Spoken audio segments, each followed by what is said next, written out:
రైతులు పెద్ద ఎత్తున సంబరాలు జరుపుకుంటారు.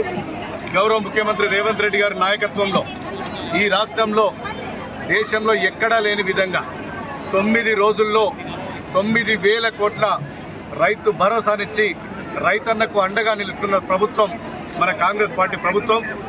అదేవిధంగా గతంలో దేశంలో ఏ ప్రభుత్వం చేయలేని విధంగా, ఏ పార్టీ చేయలేని విధంగా అధికారంలోకి వచ్చిన సంవత్సర కాలంలోనే ఈ రాష్ట్రంలో 25 లక్షల మంది రైతాంగానికి 21,000 కోట్ల రుణమాఫీ చేసిన ఘనత కాంగ్రెస్ పార్టీ ప్రభుత్వానిది.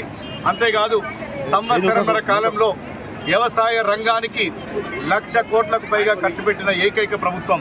ఇటు రైతు భరోసా కానీ, అదేవిధంగా రుణమాఫీ కానీ, పంటల బీమా కానీ, రైతు బీమా కానీ ప్రతి అంశంలో రైతన్నకు తోడుగా నిలుస్తున్నటువంటి సర్కార్ రేవంత్ రెడ్డి గారి సర్కార్.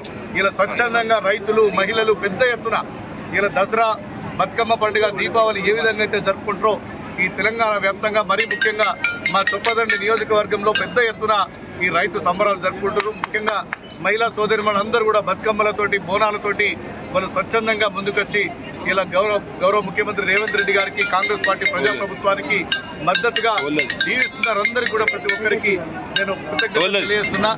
గతంలో బీఆర్ఎస్ సర్కార్ ఏనాడు కూడా రైతు రుణమాఫీ చేయకపోగా రైతులను నట్టేట ముంచింది బీఆర్ఎస్ సర్కార్. ఆనాడు కల్లాలల్లో కటింగ్ పేరు మీద అడ్డగోలుగా దోపిడీ చేసినటువంటి సర్కార్ బీఆర్ఎస్ సర్కార్.